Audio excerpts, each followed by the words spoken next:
Sentence ক্লাসিফিকেশনের পরে আমাদের দ্বিতীয় গুরুত্বপূর্ণ বিষয়, যেটা আমি ক্লাস শেষ করার সময়ই আগের দিনে বলেছিলাম, যে নেগেটিভ সেন্টেন্স মেকিং বা নেগেশন।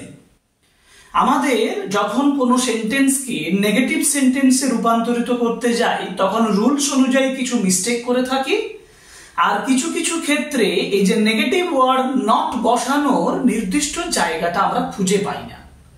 তাহলে আজকে সঠিক পদ্ধতি দেখিয়ে দেব যে কিভাবে আমরা নেগেটিভ সেন্টেন্স করব। আমরা যেমন ক্লাসিফাই করেছিলাম 5 ধরনের সেন্টেন্স, সেই 5 ধরনের ক্লাসিফাইড সেন্টেন্স গুলো অনুযায়ী আমরা তাদের নেগেটিভ সেন্টেন্স করব। তাহলে আজকের ক্লাসটা হচ্ছে negative sentence making or negation.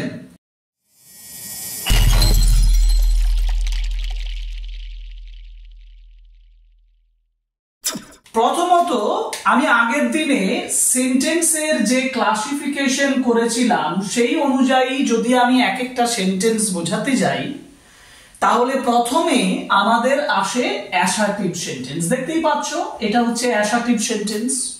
Assertive sentence মানে আমি বলেছিলাম যে একটা বর্ণনামূলক, মানে যেটা জাস্ট ডেসক্রিপশন করে। ধরো আমি বললাম যে আই লাইক দ্য ম্যান, এটা একটা অ্যাসার্টিভ সেন্টেন্স। সুন্দর, আই লাইক দ্য ম্যান। এটা এর মধ্যে কোনো না সূচক দৃষ্টিভঙ্গি নেই, মানে না সূচক কোনো অর্থ নেই। এটা একটা অ্যাফার্মেটিভ সেন্টেন্স।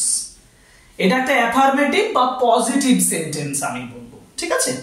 এবার যদি আমি এই সেন্টেন্সের নেগেটিভ করতে যাই, আমি যদি নেগেটিভ করতে যাই তাহলে আমার কি আসে, আমাকে এই কথাটা আনতে হয়, ডু। যখন অ্যাসার্টিভ সেন্টেন্সে কোনো অ্যাফার্মেটিভ সেন্টেন্স সেটাকে নেগেটিভ করতে হয় এবং তাতে অলরেডি যদি সেই সেন্টেন্সে কোনো অক্সিলিয়ারি ভার্ব না থাকে তাহলে নেগেশন করার সময় এখানে একটা অক্সিলিয়ারি ভার্ব ডু বা ডাজ কে আনতে হয় প্রেজেন্ট ফর্মে, পাস্ট ফর্মে আনতে হয় ডিড। যেমন এই যে বললাম আই ডু এনেছি, যদি এটা ধরো আই লাইকড যদি থাকতো পাস্টে তাহলে আমি আনতাম আই ডিড নট।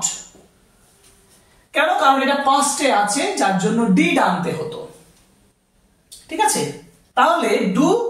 আবার প্রেজেন্ট ফর্মে যদি হি লাইকস থাকে তাহলে তখন হি ডাজ নট। এবার যদি এখানে ডু নট বসাই তারপরে আমার ভার্ব আসবে do not like the man, তাহলে আমার নট কথাটা কোথায় বসছে? নট কথাটা যেটা অক্সিলিয়ারি ভার্ব তার পরে নট বসছে।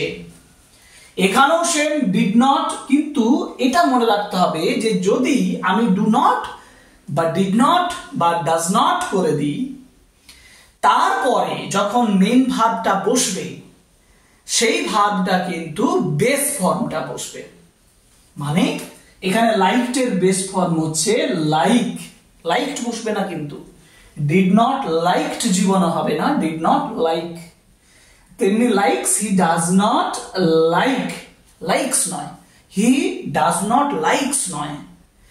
আমার মূল নিয়ম হচ্ছে অক্সিলিয়ারি ভার্বটার পরে নট বসছে, ঠিক আছে।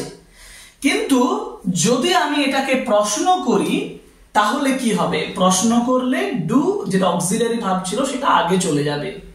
কিন্তু কোয়েশ্চেন করা বিভিন্ন ধরনের হয়, যার জন্য এইভাবে কোয়েশ্চেন করাটা আমি শেখাবো না। আমি নেক্সট ক্লাসে কোয়েশ্চেন মানে ইন্টারোগেটিভ সেন্টেন্স তৈরির প্রসেসটা বলে দেব। মানে WH কোয়েশ্চেন এবং ইয়েস অর নো কোয়েশ্চেন তৈরির যে প্রসেস, যে রুলস, সেগুলো নেক্সট ক্লাসে আলোচনা করব, ঠিক আছে। তাহলে এখানে আমি নেগেটিভ সেন্টেন্স বলছি, যার জন্য আমি জাস্ট নেগেটিভ আলোচনা করব। যেমন এখানে অক্সিলারি ভার্বটা বসাবো, তারপরে নট বসাবো। এবার ধরো যে আমাকে বলা হলো ইন্টারোগেটিভ সেন্টেন্স। ইন্টারোগেটিভ সেন্টেন্সে ধরো আমাকে প্রশ্ন করেছে যে ডু ইউ লাইক, আমি লাইক দিয়ে বারবার কেন বলছি, ডু ইউ প্লে ফুটবল। ধরো এইভাবে ডু ইউ প্লে ফুটবল, প্রশ্ন করেছে, তুমি কি ফুটবল খেলো? এবার আমি এখানে কোথায় নটটা বসাবো, এটা একটা বড় প্রশ্ন। যখন অ্যাসার্টিভ সেন্টেন্সে নট বসানোটা অক্সিলারি ভার্বের পরে বসে গেল।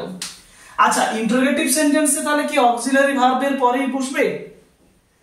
এই কনফিউশনটা দূর করে দিচ্ছি। দেখো এখানে কি আছে, সাবজেক্ট এখানে ইউ, অক্সিলারি ভার্ব প্রশ্ন করার জন্য ডু আনা হয়েছে, হেল্পিং ভার্ব বা অক্সিলারি ভার্ব, আর এটা মেন ভার্ব। এবার যদি ইন্টারোগেটিভ সেন্টেন্স করা হয় এই নিয়মটাই ফলো হবে, এই নিয়মটাই ফলো হবে, অক্সিলিয়ারি পরে নট বসবে।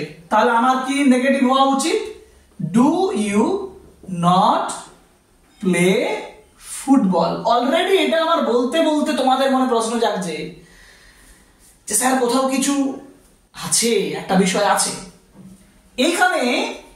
এটা হচ্ছে সিম্পল, যখন আমরা নট বসাই, এই যে নট, NOT, নট সিম্পল ওয়েতে যখন বসাই তখন এই অক্সিলারির পরেই নটটা বসে।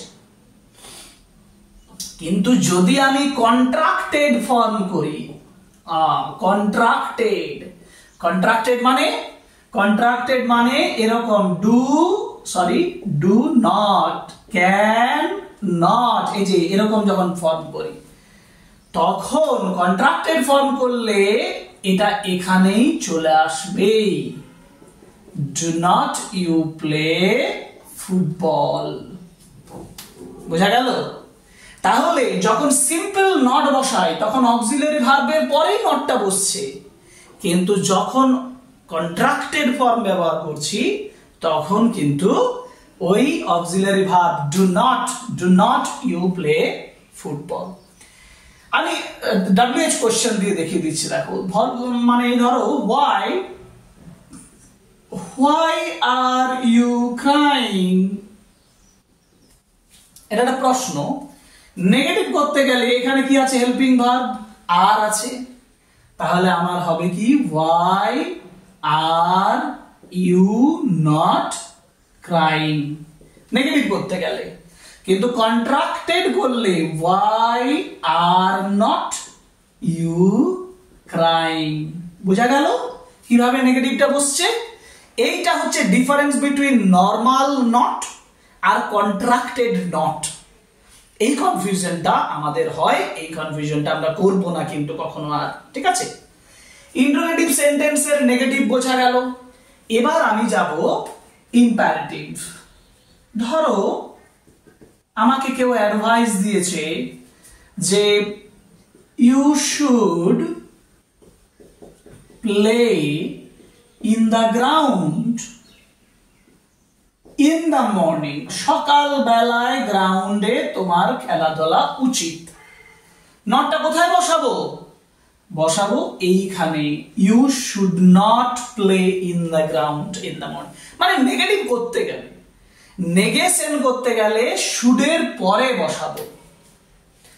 যদি সরাসরি এরকম থাকে ইট দ্য ফুড ফার্স্ট, এটা কিভাবে নেগেটিভ করব?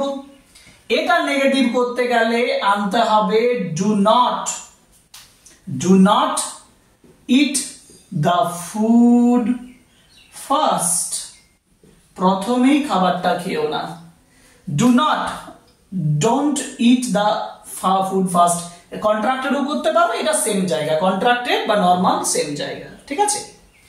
অতএব ইম্পারেটিভ সেন্টেন্সের ক্ষেত্রে শুড যদি থাকে শুড নট এর পরে বসবে। মানে এক কথায় তোমার যদি ইম্পারেটিভ সেন্টেন্সে কোনো মোডাল অক্সিলারি থাকে, you can not do that, you must do that. একটা এক্সাম্পল বলি, you must not read loudly, লিখেছি দেখো, মাস্ট মোডাল অক্সিলারি ভার্ব, তারপরে নটটা বসছে।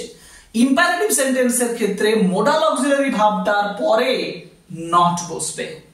যদি কোনো ইম্পারেটিভ সেন্টেন্সে মোডাল অক্সিলারি ভার্ব না থাকে তাহলে তোমাকে একটা অক্সিলারি ভার্ব নিয়ে আসতে হবে, যেমন এই যে eat the food first, do not run in the sun, do not cry so loudly. এই যে বলছি দেখো যে একটা হেল্পিং ভার্ব যেটা অক্সিলারি ভার্ব হিসেবে নিয়ে আসছি তারপরে নট বসাচ্ছি। ডু নট, তারপরে ক্যান, উড, শুড থাকলে, মোডাল অক্সিলারি থাকলে তারপরে বসবে অক্সিলারি ভার্বটার পরে। ঠিক আছে, ওকে। এবার হচ্ছে এক্সক্লেমেটরি সেন্টেন্স। আগের দিনে বলেছিলাম এক্সক্লেমেটরি মানে বিস্ময়বোধক বাক্য। যেমন what a beautiful man he is, লিখলাম what a beautiful man he is মানে সে কত সুন্দর একজন ব্যক্তি। নেগেটিভ করলে কি হবে? নেগেটিভ করলে হবে what a beautiful man he is not, এরকম। What a beautiful man he is মানে what a beautiful man he is not, এভাবে করা যায় না, এভাবে করা যায় না। এই স্ট্রাকচারে কিন্তু কখনো এক্সক্লেমেটরি সেন্টেন্স হবে না। কিভাবে হবে? এরকম যখন আমরা এই স্ট্রাকচারে ব্যবহার করি না, what a beautiful man, what a, তখন আমরা নেগেটিভ করতে গেলে এই জায়গাটাতেই পাল্টে দিই, বিউটিফুলটাকে পাল্টে দিই, what a ugly man, what a bad man বলে দিই। তাহলে নেগেটিভ সেন্টেন্সে যদি করি এইভাবে করলে চলবে না। ধরো আমি বললাম যে হুররে উই হ্যাভ ওন, এটা নেগেটিভ করতে গেলে হুররে কথাটাকে নিয়ে করতে হবে alas, alas we have not won. অর্থাৎ এইখানে দেখো হ্যাভ এবং তারপরে নট বসিয়েছি। হ্যাভ বা হ্যাড যেটা আমাদের একটা অক্সিলিয়ারি ভার্ব, সেই অক্সিলিয়ারি ভার্বটার পরে, তাহলে অধিকাংশ ক্ষেত্রেই অক্সিলিয়ারি ভার্বটা বসানোর পরেই নট বসছে, নট একা একা বসতে পারছে না। যদি অপটেটিভ সেন্টেন্সে বলি, অপটেটিভ সেন্টেন্স মানে ধরো কাউকে যদি বলে যে মে ইউ বি লাকি, এই যে দেখো এইখানে মে ইউ বি লাকি মানে তুমি লাকি হও, তাহলে এখানে কিন্তু অক্সিলিয়ারি ভার্বের নয় may you not be lucky হবে। অর্থাৎ এটা নরমাল নট ব্যবহার করার জন্য, যেখানে মে তারপরে ইউ, ইউ মানে সাবজেক্ট, তারপরে নটটা বসছে, এটা অপটেটিভ সেন্টেন্সের ক্ষেত্রে হয়ে থাকে। অতএব এই 5 ধরনের যে সেন্টেন্স, এই 5 ধরনের সেন্টেন্সের নেগেটিভ সেন্টেন্স করার নিয়ম সম্পূর্ণভাবে আলাদা। এবং এই যে এক্সাম্পল গুলো আমি বললাম, এই এক্সাম্পল অনুযায়ী, রুলস অনুযায়ী তোমাকে নেগেটিভ সেন্টেন্স প্র্যাকটিস করতে হবে। আর প্র্যাকটিস করতে গেলে ওই যে বললাম টেলিগ্রাম চ্যানেল জয়েন করো, ওখানে আমরা প্র্যাকটিস যে পিডিএফ, সেই পিডিএফ দেব, সেই পিডিএফ দেখে তার আনসার তোমরা করার চেষ্টা করবে এবং উত্তরগুলো বুঝে নিজের থেকে ইংলিশ গ্রামারের যে অ্যাবিলিটি সেটা বৃদ্ধি করবে। এখানে দুটো স্পেশাল বিষয় রয়েছে, সেই দুটো স্পেশাল বিষয় আলোচনা করব এরপরে নেগেশনের ক্ষেত্রে, যেগুলো আমাদের জানা অত্যন্ত প্রয়োজন। এখন সেই স্পেশাল বিষয়টা কি? যেমন আমি দুটো এক্সাম্পল লিখছি, দেখো I do not need any help, আবার আমি বলছি I do not need no help. দুটো সেন্টেন্স লিখেছি, একটাতে আই ডু নট নিড করেছি, তারপরে এনি হেল্প করেছি, আর একটাতে do not need no help করেছি। এই সেন্টেন্সটাতে একটা নেগেটিভ আছে, তারপরে কিন্তু কোনো নেগেটিভ ওয়ার্ড নেই। এখানে একটা নেগেটিভ ওয়ার্ড ব্যবহার করা হয়েছে নট, তারপরে নো কথাটা ব্যবহার করা হয়েছে। অতএব এখানে কি করা হয়েছে? ডাবল নেগেটিভ করা হয়েছে।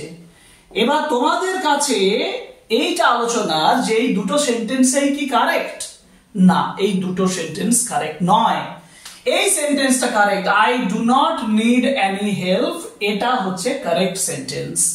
কিন্তু এই যে ডাবল নেগেটিভ করে দিয়েছি, এটা ইনকারেক্ট সেন্টেন্স, এটা ঠিক সেন্টেন্স নয়, এটা ভুল সেন্টেন্স। অতএব একটা সেন্টেন্সে এইভাবে I do not need no help, I do not go there never এইভাবে ব্যবহার করা যাবে না, এটা রং স্টেটমেন্ট বা রং সেন্টেন্স নেগেশনের ক্ষেত্রে। দ্বিতীয়, এটা হচ্ছে নাম্বার 1 পয়েন্ট। নাম্বার 2 পয়েন্ট হচ্ছে যে আমরা অনেক সময় নেগেটিভ প্রোনাউন ব্যবহার করে থাকি, নেগেটিভ প্রোনাউন বা নেগেটিভ অ্যাডভার্ব। যেমন ধরো নোবডি, এই যে নোবডি এটা তো একটা প্রোনাউন, তাই না? নোবডিটা কি? Negative pronoun. আবার আমরা ব্যবহার করি নেভার, এটা কি? এটা হচ্ছে অ্যাডভার্ব, এটা নেগেটিভ অ্যাডভার্ব। যখন আমরা কোনো একটা জায়গাতে নেগেটিভ প্রোনাউন এবং নেগেটিভ অ্যাডভার্ব ব্যবহার করে দেব, সেক্ষেত্রে কিন্তু নট কথাটা আনা যাবে না। যেমন এই যে বললাম যে নোবডি, নোবডি লাইকস মি, এই যে দেখো নোবডি প্রিভেন্টস হিম, কেউ তাকে বাধা দেয়নি। দেখো প্রত্যেকটাতে আমি যখন এইখানেই নেগেটিভ করে দিচ্ছি তখন কিন্তু কোনো অক্সিলিয়ারি ভার্ব আনছি না, কোনো নট বসিয়ে কোনো অক্সিলিয়ারি ভার্বও আনছি না। ঠিক তেমনি he can never find it there. ধরো আমি যদি এখানে হি ক্যান নট নেভার করতাম তাহলে কি সেন্টেন্সটা ঠিক হতো না। আমার করতে হচ্ছে কি হি ক্যান। যদি নেভার না ব্যবহার করি তাহলে he can not find it there ever, বা ever there, he can not find it ever there. তখন নেভারের অপোজিট এভার আসছে, দেখো তখন নট আসছে। অতএব নেভার বা নোবডি বা নান বা নো ওয়ান, হ্যাঁ, এই ধরনের নেগেটিভ অ্যাডভার্ব বা নেগেটিভ প্রোনাউন যদি ব্যবহার করে থাকি তাহলে সেক্ষেত্রে কিন্তু কোনো অক্সিলারি ভার্ব এনে আর নট বসানোর কোনো প্রয়োজন নেই। এটাই হচ্ছে ডাবল নেগেটিভের ক্ষেত্রে মানে নেগেটিভ সেন্টেন্স করার ক্ষেত্রে বিশেষ রুলস। আমরা আলোচনা করলাম নেগেশন বা নেগেটিভ সেন্টেন্স এর এক্সারসাইজ। আমি বললাম আমি টেলিগ্রাম চ্যানেলে দেব, সেখান থেকে তোমরা এক্সারসাইজের পিডিএফ পেয়ে যাবে, প্র্যাকটিস করবে, তোমাদের গ্রামার ডেভেলপ করবে। ঠিক আছে, নেক্সট ক্লাসে নিয়ে আসবো WH এবং yes or no type question making, অর্থাৎ কোয়েশ্চেন মেকিং এর উপর একটা ক্লাস করা দরকার। আমরা বিভিন্ন যখন সেন্টেন্স করি না, আমরা অনেক সময় প্রশ্ন করি, প্রশ্ন কিভাবে করতে পারি, সেক্ষেত্রে আমাকে কিভাবে প্রশ্ন করাটা সহজ হবে, নেগেটিভ প্রশ্ন, অ্যাফার্মেটিভ প্রশ্ন ইত্যাদি প্রশ্ন তৈরি করার যে বিষয়গুলো সেগুলো সম্পর্কে একটা ধারণা তৈরি করার জন্য নেক্সট ক্লাস করব। সো আজকের ক্লাস এখানেই শেষ করছি। Thank you very much, good by.